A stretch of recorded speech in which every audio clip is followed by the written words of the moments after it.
사도신경으로 우리 믿음을 함께 고백함으로 8월 16일 수요일 새벽 예배를 하나님 앞에 드리겠습니다. 전능하사 천지를 만드신 하나님 아버지를 내가 믿사오며 그 외아들 우리 주 예수 그리스도를 믿사오니 이는 성령으로 잉태하사 동정녀 마리아에게 나시고 본디오 빌라도에게 고난을 받으사 십자가에 못 박혀 죽으시고 장사한 지 사흘 만에 죽은 자 가운데서 다시 살아나시며 하늘에 오르사 전능하신 하나님 우편에 앉아 계시다가 저리로서 산자와 죽은 자를 심판하러 오시리라. 성령을 믿사오며 거룩한 공회와 성도가 서로 교통하는 것과 죄를 사하여 주시는 것과 몸이 다시 사는 것과 영원히 사는 것을 믿사옵나이다. 아멘. 하나님의 말씀 사무엘하 9장 1절에서 13절까지의 말씀을 함께 봉독하겠습니다. 사무엘하 9장 1절에서 13절까지 있는 말씀입니다. 다윗이 이르되 사울의 집에 아직도 남은 사람이 있느냐? 내가 요나단으로 말미암아 그 사람에게 은총을 베풀리라 하니라. 사울의 집에는 종 한 사람이 있으니 그의 이름은 시바라. 그를 다윗의 앞으로 부르매 왕이 그에게 말하되 내가 시바냐 하니 이르되 당신의 종이니이다 하니라. 왕이 이르되 사울의 집에 아직도 남은 사람이 없느냐? 내가 그 사람에게 하나님의 은총을 베풀고자 하노라 하니 시바가 왕께 아뢰되 요나단의 아들 하나가 있는데 다리 저는 자니이다 하니라. 왕이 그에게 말하되 그가 어디 있느냐 하니 시바가 왕께 아뢰되 로드발 암미엘의 아들 마길의 집에 있나이다 하니라. 다윗 왕이 사람을 보내어 로드발 암미엘의 아들 마길의 집에서 그를 데려오니 사울의 손자 요나단의 아들 무비보셋이 다윗에게 나와 그의 앞에 엎드려 절하매 다윗이 이르되 무비보셋이여 하니 그가 이르기를 보소서 당신의 종이니이다. 다윗이 그에게 이르되 무서워하지 말라. 내가 반드시 내 아버지 요나단으로 말미암아 내게 은총을 베풀리라. 내가 내 할아버지 사울의 모든 밭을 다 내게 도로 주겠고 또 너는 항상 내 상에서 떡을 먹을지니라 하니 그가 절하여 이르되 이 종이 무엇이기에 왕께서 죽은 개 같은 나를 돌아보시나이까 하니라. 왕이 사울의 시종 시바를 불러 그에게 이르되 사울과 그의 온 집에 속한 것은 내가 다 내 주인의 아들에게 주었노니 너와 내 아들들과 내 종들은 그를 위하여 땅을 갈고 거두어 내 주인의 아들에게 양식을 대주어 먹게 하라. 그러나 내 주인의 아들 무비보셋은 항상 내 상에서 떡을 먹으리라 하니라. 시바는 아들이 15명이요 종이 20명이라. 시바가 왕께 아뢰되 내 주 왕께서 모든 일을 종에게 명령하신 대로 종이 준행하겠나이다 하니라. 무비보셋은 왕자 중 하나처럼 왕의 상에서 먹으니라. 무비보셋에게 어린 아들 하나가 있으니 이름은 미가더라. 시바의 집에 사는 자마다 무비보셋의 종이 되니라. 무비보셋이 항상 왕의 상에서 먹음으로 예루살렘에 사니라. 그는 두 발을 다 절더라. 아멘. 오늘은 사무엘하 9장에 있는 말씀으로 헤세드의 사람 다윗이라는 말씀을 함께 나누도록 하겠습니다. 이 사울이 왕의 자리에 앉았을 때에 왕의 권력을 가지고 개인의 질투심과 또 분노로 인해서 다윗을 잡아 죽이는데 그는 왕이라는 권력을 사용했던 것을 우리가 말씀을 새벽에 쭉 살펴보면서 살펴보았죠. 하나님께서 이렇게 어떤 사람에게 권위를 주시고 또 권력을 주신다는 것은 그 권위와 권력을 가지고 사람을 세우고 살리는 일을 하라고 하나님께서 사실은 맡겨주시는 것입니다. 그런데 그런 권위를 하나님의 뜻대로 사용할 수 있는 사람, 그런 사람은 오직 하나님과의 관계가 온전하게 형성되어 있는 사람입니다. 하나님께서 사울이 왕이 되어서 하나님의 말씀에 순종하지 않고 하나님의 말씀에 순종하지 않는다는 것은 하나님과의 관계가 바르게 형성이 되어 있지 않다는 것이죠. 그런 사람의 손에 권력이 들어가게 되면 그 권력은 사람을 죽이는 데 사용되고 또 다른 사람들을 억누르고 억압하는 데 사용되게 됩니다. 사울은 하나님께로부터 버림을 받았고 완전히 하나님과의 관계가 깨진 사람이었기 때문에 그 손에 들려진 권력은 마치 강도의 손에 들려진 칼처럼 자기뿐만 아니라 다른 사람을 해치는 그런 도구가 되었던 것을 보게 되죠.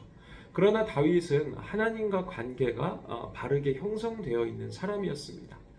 다윗은 누구도 견줄 수 없는 그런 어마어마하게 큰 권력을 가졌지만 결코 그 권력을 남용해서 자기 정욕을 채우거나 다른 사람들을 해치는데 그 권력을 사용하지 않았다는 것이죠. 오히려 다윗은 하나님과 관계가 바르게 되어 있으니까 하나님께로부터 부여받은 그런 권위, 그 권위에 위임받은 것을 가지고 그 권위를 올바르게 사용할 줄 아는 사람이 바로 다윗이었다는 것입니다. 그래서 하나님께서 이 다윗에게 주신 그 믿음, 그 다윗과의 관계 속에서 다윗에게 주신 그 권위를 가지고 다윗이 사용하는 방법은 하나님이 다윗에게 그렇게 하셨던 것처럼 은혜로 다윗을 대하셨던 것처럼 다윗도 그런 하나님과의 관계 속에서 자기가 가지고 있는 권위를 은혜를 베푸는 것을 위해서 사용하고 있는 것을 보게 됩니다. 오늘 본문의 다윗은 그 누구도 넘볼 수 없는 그런 막강한 권력을 가진 이스라엘의 왕으로서 그 권력을 가지고 그 권위를 가지고 그 권위를 은혜를 베푸는데 사용하는 모습을 보게 됩니다. 다윗이 광야에서 사울의 칼을 피해서 도망 다닐 때 다윗에게 가장 하나님 다음으로 가장 큰 힘이 되고 위로가 되어 주었던 사람, 그 사람이 바로 이 사울의 아들이었던 요나단이었죠. 사무엘상 20장에서 다윗이 왕궁을 이제 사울에 같이 있다가 사울에게서 사울이 이제 자기를 죽이려고 하는 것을 확인하고 나서 왕궁에서 요나단과 헤어져서 떠나게 될 때 다윗은 요나단과 다윗은 여호와께서 영원히 나와 너 사이에 계시고 내 자손과 너의 자손의 사이에 계실 것이다. 이렇게 이 요나단과 다윗이 언약을 맺게 됩니다. 다윗은 요나단과 맺은 그 언약 그대로 그 말을 그냥 지나가는 말로 여기지 않고 그 말 그대로 요나단의 자손 중에서 자기가 은혜를 베풀 자가 누가 있는가 하고 찾게 됩니다.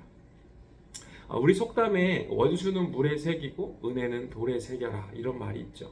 그러나 우리 살다 보면 우리의 현실 속에서 우리에게 상처를 준 사람 또 우리의 원수 같은 사람들은 그런 사람들을 우리의 마음속에 새기죠. 우리의 마음에 새기고 우리 돌에 새기는 것처럼 우리 마음에 그런 상처받은 일들에 대해서 깊이 간직하죠. 그런데 은혜를 받은 것은 물에 새겨서 이렇게 날아가 버릴 때가 많아요. 상처받은 일은 오랜 시간이 지나도 잊지 못하고 상처 때문에 힘들어하고 괴로워하고 그 상처로 인해서 어렸을 때 받은 그 상처로 인해서 나이가 들어서도 여전히 그런 온전하지 못한 성품을 가지는 사람들을 많이 봅니다. 그러나 은혜 받은 일은 그 어려움이 지나고 나고 또 그것이 괜찮아지면 또 언제 그랬냐는 듯이 하나님께나 사람에게 입을 싹 닫고 그렇게 하는 것이 이 세상의 당연한 이치인 것처럼 여겨지죠. 근데 예수님께서 말씀하십니다. 원수를 사랑하라 이렇게 말씀하셨고 예수님께서는 원수를 사랑하라고 말씀을 하셨을 뿐만 아니라 우리가 죄로 인해서 하나님과 원수 되었을 때에 우리를 위해서 직접 그 자기의 생명을 내어주심으로 진짜 원수를 사랑하는 것을 우리에게 보여주신 분이십니다. 다윗은 구약시대를 살았지만 이 예수님께서 말씀하신 원수를 사랑하라는 이 말씀을 누구보다 잘 실천한 그런 사람이었죠. 그는 왕이 되기 전에 수많은 상처를 받았습니다. 가장 크게 다윗에게 상처를 준 사람은 아마 사울이겠죠. 10년이 넘는 세월 동안 군대를 이끌고 자기를 죽이려고 하는 그런 사울에게 얼마나 많은 상처를 받았겠습니까? 또한 그런 광야를 도망쳐 다니면서 다윗을 따라다니던 사람들이 자기를 배신하고 또 자기가 목숨 걸고 구해줬던 사람들이 자기를 배신하고 이럴 때 얼마나 마음에 큰 상처를 받았겠어요. 그래서 상처로 따지자면 다윗은 우리 중에 누구보다 더 크고 많은 상처를 받았을 거예요. 그러니까 상처로 얘기할 것 같으면 우리가 다윗 앞에서 상처 얘기를 할 수가 없죠. 그런데 다윗은 그런 상처받은 것들을 누구에게도 그 상처를 상처로 보복하거나 원수를 갚지 않았다는 것입니다. 오히려 다윗은 자기가 죽음의 위기에 처해 있을 때 자기에게 생명을 걸고 자기를 도와주었을 뿐만 아니라 자기의 왕의 자리까지도 기꺼이 내어준 그 요나단의 남은 자손인 무비보셋에게 은혜를 베풀어 주는 것을 보게 됩니다. 무비보셋이라는 이 아들은 오늘 4절 말씀에 보니까 로드발 암미엘의 아들 마길의 집에 거하고 있다 이렇게 되어 있습니다. 4절 말씀에 그렇게 기록하고 있는데 로드발이라고 하면 로라는 뜻은 히브리어로 부정어, 없다, 아니다 이런 뜻이고 이 드발이라는 것은 초원이라는 뜻입니다. 그러니까 로드발, 이 초원이 없는 곳이라는 뜻인데 황폐한 땅을 말하는 것이죠. 사막 같은 그런 황무지를 말하는 것입니다. 그러니까 무비보셋이 지금 거하고 있는 곳은 초원이 없는 황량한 광야, 사막과 같은 그런 곳에서 거하고 있다는 것입니다.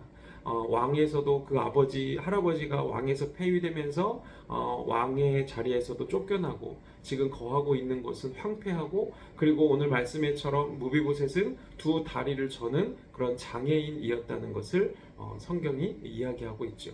아주 중증 장애를 가진 그런 사람이었습니다. 그러니까 정말 무비보셋의 인생은 정말 바닥을 치고 있는 인생이었어요. 몸도 온전치 못하죠. 그리고 정말 쇠락한 왕가의 그런 가문의 후손으로서 광야에 지내고 있는 이런 처지였던 것입니다.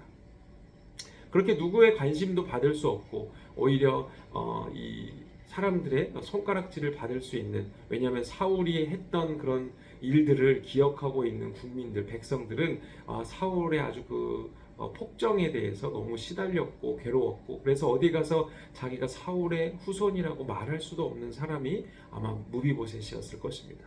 그러나 다윗은 이러한 처지에 놓여 있는 무비보셋을 찾아내어서 사울이 사울이 가지고 있었던 그 땅을 무비보셋에게 다시 내어줄 뿐만 아니라 다윗의 상에서 함께 먹게 함으로 그를 왕자 같은 그런 이 대우를 그에게 해주고 그를 존귀한 자로 여겨주었다는 것입니다. 이것이 바로 다윗이 무비보셋에게 베푼 은혜, 이것을 히브리어로 하면 헤세드라고 하죠. 은혜를 은혜, 자비, 사랑, 이런 은총, 이런 말들로 번역되는 것이 바로 헤세드라는 것입니다. 이 다윗이 바로 이런 헤세드의 사람이었다는 것이죠.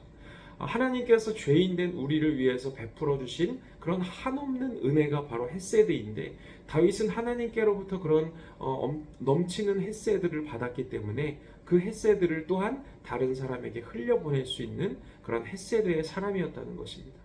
그래서 우리가 정말 하나님의 헤세드를 받은 사람인가, 내가 정말 하나님의 헤세드를 받은 사람인가 라고 하는 가장 확실한 증거가 무엇이냐면, 내가 다른 사람에게 하나님께로부터 받은 그 헤세드를 베풀고 있는가, 이것을 보면 내가 진정한 하나님의 헤세드를 아는 사람인가 모르는 사람인가를 판가름할 수 있다는 것입니다. 마태복음 18장에 보면 1만 달란트, 주인에게 1만 달란트 빚진 종이 있죠. 그런데 주인이 그 1만 달란트의 빚을 탕감해 줍니다. 그 빚을 탕감해 준 1만 달란트라는 것은 지금으로 따지면 수천조에 달하는 그런 어마어마한 돈입니다. 사람의 힘으로는 도저히 갚을 수 없는 그런 아주 어마어마한 돈인데, 주인이 그 1만 달란트의 빚을 탕감해 주죠. 그런데 그 탕감을 받고 돌아가는 길에 자기에게 100 데나리온 빚진 자를 만나게 됩니다.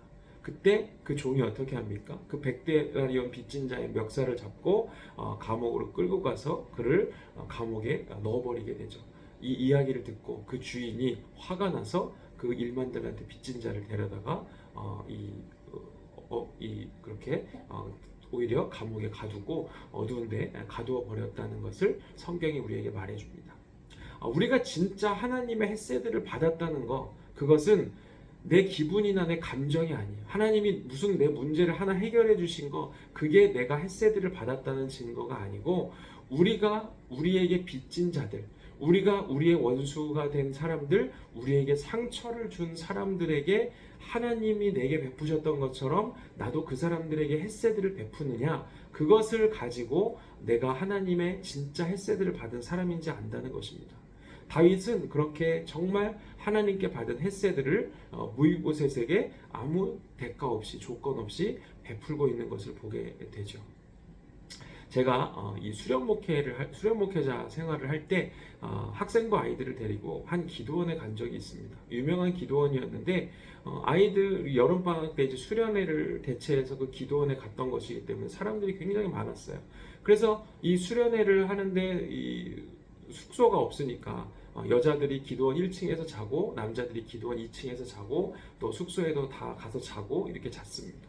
그런데 이제 저녁 집회가 끝나고 밤이 늦었어요. 그런데 어떤 한 아주머니께서 계속해서 사람들이 다 자려고 다 누웠는데 그 기도원 한가운데 1층 그 한가운데 앉아가지고 계속 방언으로 크게 기도를 하시는 거예요. 물론 기도하는 게 나쁜 건 아니죠. 그런데 그 수많은 사람들이 또 내일 집회를 위해서 잠을 자려고 누웠는데 그분이 계속 그렇게 큰 소리로 방언으로 기도하시니까 어떤 한 분이 잠 좀 잡시다 이렇게 얘기를 한 거예요. 어떤 한 아주머니가 잠 좀 잡시다 이렇게 얘기를 했어요. 그랬더니 그 방언으로 막 크게 기도하시던 아주머니가 갑자기 벌떡 일어나시더니 막 화를 내시면서 기도원이 기도하러 온 것이지 자빠져 자라고 왔냐고 막 그러면서 막 씩씩거리면서 문을 쾅 닫고 나가시는 거예요. 그 모습을 보니까 너무 당황스럽더라고요. 기도하는 게 나쁜 건 아닌데 다른 모든 사람들이 잠자고 내일 집회를 위해서도 그렇게 준비를 하고 있는데 정말 그 상황을 보고 저 사람이 은혜를 진짜 하나님의 은혜를 받고 기도하면서 방언으로 기도하면서 정말 저 사람이 하나님의 은혜를 받는 사람인가 하는 그런 의문을 거기 있는 사람들이 다 가질 수밖에 없었어요. 그래서 그렇게 그 광경이 그런 상황이 어이없이 지나가고 한바탕 소동이 끝났던 기억이 납니다. 그 아주머니는 아마 자기가 그 사람들 중, 그 수많은 사람들 중에서 또 그 더운 여름에 기도하러 기도원에 왔으니 얼마나 또 그 사람들이 또 신실하고 또 하나님을 찾는 사람들이에요. 그런데 그 중에서도 또 집회가 끝났는데도 혼자 막 방언으로 막 혼자 몇 시간 계속 기도하고 그러는 걸 그러니까 아마 그분은 자기 마음속에 자기가 하나님과 가장 가깝고 자기가 하나님의 은혜를 가장 많이 받고 그런 사람이라고 생각했던 것 같아요. 그리고 밤에 거기 누워서 자려고 하는 사람들은 다 믿음이 없고 타락한 사람들이고 아마 그렇게 생각했던 것 같습니다. 그런 걸 보면서 저분이 정말 은혜를 받은 분이면 저렇게 하지 않을 텐데 하는 그런 생각이 들더라고요. 그러니까 우리는 은혜를 받았다는 것을 내 감정의 문제나 내 개인적인 이런 뭔가를 느끼고 뭔가를 체험하고 이런 것을 우리는 은혜를 받았다고 말할 수 있는 것이 아니라 내가 진짜 하나님께로 은혜를 받았다면 똑같이 나도 다른 사람들에게 은혜를 베풀어 주는 사람이 진짜 헤세드 은혜의 사람인 것입니다. 그래서 예수님께서 어떻게 하셨습니까? 세리를 찾아가셔서 제자로 부르시고 또 남편이 5이나 있는 여인에게 가서 그 마음속에 있던 예배에 대한 사모함을 일깨워 주시고 또 간음하다가 잡혀온 여인들을 데려온 사람들을 향해서 죄 없는 사람이 먼저 돌로 치라 이렇게 말씀하시면서 그 여인을 보호해 주시고 나도 너를 정죄하지 않으니까 너도 가서 죄를 다시는 범하지 말아라 이렇게 말씀하시는 분이 바로 예수님이시죠. 헤세드가 바로 이런 것입니다. 받을 자격이 없는 자에게 거저 베풀어주는 선물과 같은 것, 선물이 바로 헤세드라는 것입니다. 심지어 우리 원수에게까지 우리의 사랑을 베풀어주고 그들을 위해서 축복하는 것.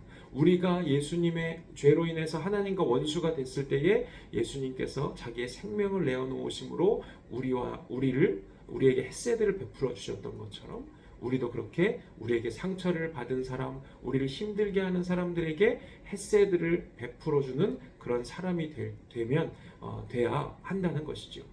다윗은 세상의 왕들이 하는 것처럼 권력의 자리에 올라갔을 때 또 원수를 갚는데 그 권력을 사용한 것이 아니라 헤세드를 베풀어야 할 사람들에게 잊지 않고 헤세드를 베풀므로 인해서 자기의 권위, 하나님께로부터 받은 권위와 또 하나님께로부터 받은 은혜를 그대로 흘려보낼 수 있는 그런 사람이었다는 것입니다. 우리도 하나님께로부터 은혜를 받았고 헤세드를 입은 사람들이라면 우리도 동일한 헤세드를 베푸는 사람들이 되어야 할 것입니다. 우리에게 상처를 주는 부모가 될 수도 있고 또 우리의 친구가 될 수도 있고 나를 배신하고 나에게 사기를 치고 또 나를 괴롭히고 힘들게 하는 그 사람들이 있을지라도 예수님께서 나에게 어떻게 은혜를 베푸셨는가, 헤세드를 베푸셨는가, 내가 1만 달란트 빚진 자로서 100데나리온 빚진 자들을 기꺼이 용서할 줄 아는, 그렇게 사랑하고 헤세드를 베풀 줄 아는 사람이 되어야 한다는 것입니다. 그래서 오늘 하루도 우리가 헤세드의 사람 다윗처럼 우리도 하나님의 헤세드 안에서 다른 사람에게 이 헤세드를 베풀며 살아가시는 우리 부으시는 교회 모든 성도들이 되시기를 주님의 이름으로 축복합니다. 아멘. 기도하겠습니다. 거룩하신 하나님 은혜를 감사합니다. 오늘 우리에게 베풀어 주신 말씀의 은혜를 통해서 우리가 함께 오늘 하루를 시작할 수 있게 하심을 감사합니다. 하나님, 다윗은 하나님께로부터 위임받은 그런 왕의 권위를 가지고 자기의 정욕과 사리 사욕을 채우는 데 사용하지 않고 하나님께서 우리에게 그렇게 하셨던 것처럼 은혜를 베풀 자에게 마땅히 은혜를 베푸는 것으로 자기의 권위를 사용하는 그런 헤세드의 사람이었음을 우리가 말씀을 통해서 확인합니다. 하나님, 우리도 하나님께로부터 헤세드를 받은 사람들이라면 그저 그 헤세드를 받은 것이 내 감정이나 또 내 개인적인 체험에서 머물지 않게 하여 주시고, 하나님이 내게 그렇게 하셨듯이 나도 내가 헤세드를 베풀어야 할 사람들을 향해서 아무 조건 없이 아무 대가 없이 헤세드를 베풀 줄 아는 그런 하나님의 사람들로 살아갈 수 있도록 도와주옵소서. 오늘 하루 내가 헤세드를 베풀어야 할 사람들이 누구인지 우리가 찾게 하시고, 또 그들을 향해서 우리가 적극적으로 헤세드를 베풀어서 우리가 하나님의 사람인 것을 세상이 다 인정하고 또 볼 수 있도록, 또 증거될 수 있도록 하나님께서 우리의 삶을 인도하여 주시옵소서. 우리의 마음 가운데 중심을 하나님께 두고 하나님과 온전한 관계 안에서 하나님이 주시는 그런 헤세드를 따라서 헤세드를 베푸는 자들로 살아가기를 원합니다. 이제는 우리 구주 예수 그리스도의 은혜와 하나님 아버지의 사랑과 성령의 교통하심이, 하나님께로부터 받은 헤세드를 또 누군가에게 흘려보내는 헤세드의 사람으로 다윗처럼 그렇게 살아가기를 결단하는 우리 모든 부으시는 교회 성도들 머리 위에 이제로부터 영원토록 함께 하시기를 간절히 축원하옵나이다. 아멘. 네, 감사합니다. 오늘도 하나님의 은혜 가운데 살아가시는 여러분들 되시기를 바라고, 오늘 저녁에 이제 구속사 말씀, 수요일 날 구속사 설교 말씀을 함께 나누는 그런 수요 저녁 예배가 있습니다. 오늘은 제가 혹시나 퇴원을 못하게 되더라도 외출을 끊어서라도 제가 가서 여러분들과 함께 예배당에서 예배를 좀 드리기를 원하고요. 가급적이면 이제 퇴원을 하려고 합니다. 그래서 여러분들이 계속 기도해 주시고 또 오늘 저녁에 여러분들 뵙도록 그렇게 하겠습니다. 오늘 하루도 주님 안에서 승리하시기를 주님의 이름으로 부탁드립니다. 감사합니다.